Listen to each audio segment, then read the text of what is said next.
Exams में अक्सर एक बड़ी उलझन होती है ना?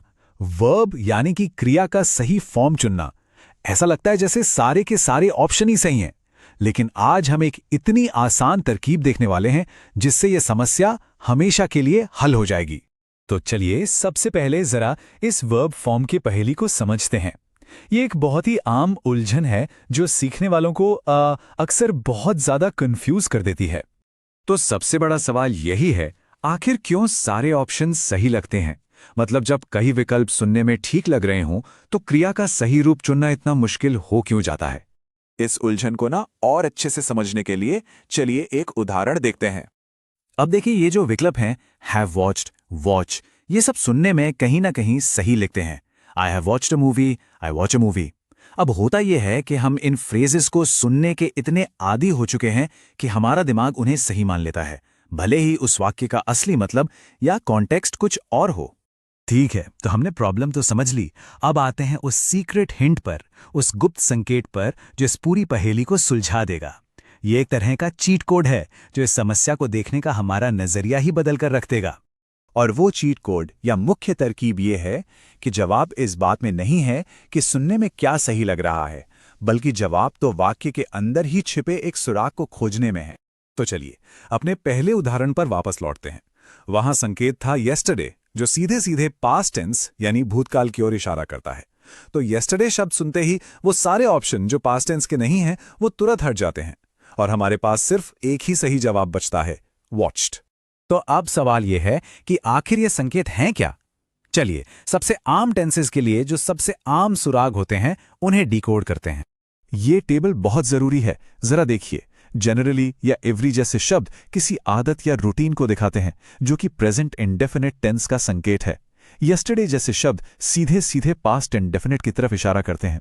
नेक्स्ट मंथ भविष्य की बात करता है और सिंस या फॉर जैसे समय बताने वाले सुराग परफेक्ट कंटिन्यूअस टेंस का सिग्नल देते हैं।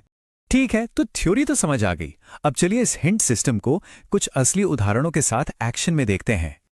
ये रहा हमारा पहला प्रैक्टिस सेंटेंस। इसमें एक रोज की आदत या दिनचर्या की बात हो रही है। तो सोचिए संकेत क्या हो सकता है? यहां सुराग बिल्कुल साफ है, एवरी मॉर्निंग यानी हर सुबह। चलिए देखते हैं कि ये हमारी चीट शीट से कैसे मैच करता है। तो सही जवाब है वेक्स, क्योंकि संकेत एवरी एक रूटीन यानी रोज की आदत को दिखाता है, जिसके लिए हम प्रेजेंट इंडेफिनिट टेंस का इस्तेमाल करते हैं। चलिए अब एक भविष्यकाल यानी फ्यूचर टेंस के उदाहरण की ओर बढ़ते हैं। यहां भी संकेत बिल्कुल साफ नजर आ रहा है, नेक्स्ट मंथ यानी अगले महीने, जो हमें सीधे भविष्य की ओर ले जा रहा है। तो सही जवाब है विल विजिट। देखा, नेक्स्ट मंथ का संकेत कितनी सफाई से भविष्य की एक कार्रवाई की ओर इशारा कर रहा है। अब एक ऐसा उदाहरण देखते हैं जिसमें समय पर आधारित संकेत है, जो परफेक्ट कंटिन्यूअस टेंस के लिए इस्तेमाल होता है। यहां पर जो हमारा मेन सुराग है वो है ये समय बताने वाला फ्रेज, सिंस लास्ट संडे यानी पिछले रविवार से। तो सही जवाब है हैज बीन सफरिंग। सिंस का संकेत हमें बताता है कि कोई काम अतीत में शुरू हुआ था और अभी भी चल रहा है, और यही तो परफेक्ट कंटिन्यूअस टेंस की पहचान है। अच्छा, अब इस तरीके को एक थोड़े मुश्किल सवाल पर लागू करते हैं, जैसा कि एग्जाम में आता है, जहां आपको दिए गए वाक्य में गलती ढूंढनी होती है। अब यहां हमारा हिंट क्या है? वो है करंट मार्केटिंग स्ट्रैटेजी।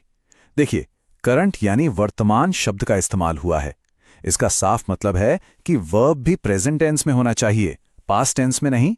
इसलिए एम्ड गलत है और सही करेक्शन होगा एम्स।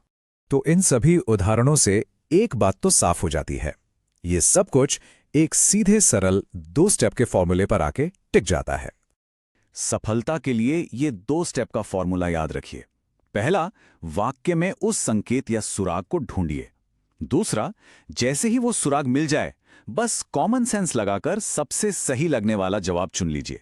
बस इतना ही करना है। और अब जब ये कोड क्रैक हो ही गया है तो एक दिलचस्प सवाल मन में आता है, क्या ये छिपे हुए सुराग खोजने वाली सोच ग्रामर के दूसरे नियमों को आसान बनाने के लिए भी इस्तेमाल की जा सकती है? इस पर सोचिए।